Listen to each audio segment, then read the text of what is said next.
Kozhikode beach fire station അടിയന്തര ആവശ്യമുണ്ട്, കുറിച്ച് പൊളിക്കേണ്ടി വന്നു. അത് അവിടുത്തെ ജീവനക്കാരുടെ സുരക്ഷാ കാര്യം നമുക്ക് കണ്ട അഭിപ്രായമില്ല. പിന്നീട് അത് പുനർനിർമ്മാണം അടിയന്തരമായി നേടുന്ന സാഹചര്യത്തിൽ ബദൽ സംവിധാനം സർക്കാർ തലത്തിൽ പലതരത്തിൽ നോക്കുകയൊക്കെ ചെയ്തെങ്കിലും കൂടി പിന്നീട് ഫോർട്രസും മറ്റൊരുപോലെ ബന്ധപ്പെട്ടവരും അനുമതി കൊടുക്കാത്തതിനാൽ താൽക്കാലിക ഫയർ നിർമ്മാണം നടന്നില്ല.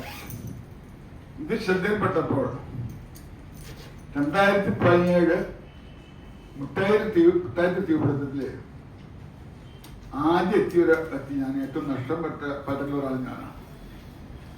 അതുകൊണ്ടാണ് ആ കാര്യത്തിൽ വളരെ താല്പര്യത്ത് നിങ്ങൾ ബഹുമാനപ്പെട്ട മുഖ്യമന്ത്രി ഒരു നിവേദനം കൊടുത്തു. മലബാർ ഡെവലപ്മെന്റ് കൗൺസിലിന്റെ ഭാരവാഹികളും കേരള ഫയർ സർവീസ് അസോസിയേഷൻ സംസ്ഥാന പ്രസിഡന്റ് ഉൾപ്പെടെയുള്ളവര് സ്ഥലം പരിശോധിച്ച് പല സ്ഥലങ്ങളും കണ്ടു. അപ്പോഴാണ് സരോവരത്ത് 40 സെന്റ് സ്ഥലത്തിൽ താൽക്കാലിക ഫയർ സ്റ്റേഷൻ അവരുടെ തെളിവ് നിർമ്മിച്ചു നൽകാമെന്ന് പറഞ്ഞ് എമറാൾഡ് ഗ്രൂപ്പ് സമീപിക്കുകയും ഒരു വാക്കിൽ പറഞ്ഞത് പറഞ്ഞ അവർ സമ്മതപത്രം വാങ്ങി ബഹുമാനപ്പെട്ട മുഖ്യമന്ത്രിയും ബന്ധപ്പെട്ടവർക്ക് സമർപ്പിക്കുകയും ചെയ്തു.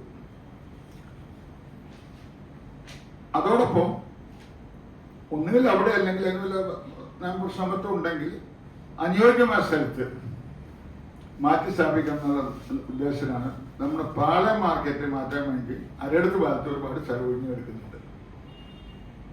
ഇവിടെ ഉണ്ടായിരുന്ന 8 മെഷീനില് ഫയർ ഫൈറ്റിംഗ് യൂണിറ്റുകള്, വണ്ടികള് നരിക്കനിക്കും താമരശ്ശേരിക്കും വെള്ളിമാട് കുന്നിലേക്കൊക്കെ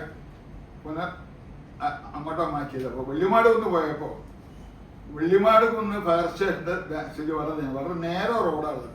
ഒരു അപകടം വന്നു കഴിഞ്ഞാൽ ഇവിടെ എത്താൻ താമസം വരും. 40 മിനിറ്റ് വൈകിയെന്ന് പറഞ്ഞെങ്കിൽ കൂടിയിട്ട് അവിടെ നിന്നൊക്കെ വണ്ടികാർ താമസം ഒഴിവാക്കാണ്. നഗരത്തിൽ ഏറ്റവും അനുയോജ്യമായ സ്ഥലം ഇപ്പോഴത്തെ ഫയർ സ്റ്റേഷൻ എന്ന സ്ഥലം തന്നെ. ബീച്ച് കൂടെ അങ്ങോട്ട് കല്ലായി ഭാഗത്ത് വേണം. ഇപ്പൊ എല്ലാ ഭാഗത്തും കണക്ടിവിറ്റി ഉള്ള സ്ഥലമാണ്. ഏതായാലും അതൊന്നും നടന്നില്ല. ഇന്നലെ തീപിടുത്തം ഉണ്ടായി. അതിലാരും പഴി പറയാനോ കുറ്റപ്പെടുത്താനോ ഞങ്ങൾ തയ്യാറില്ല. അവിടുത്തെ കച്ചവടക്കാർക്ക് വലിയ നഷ്ടം പറ്റി. അതോടൊപ്പം അവിടെ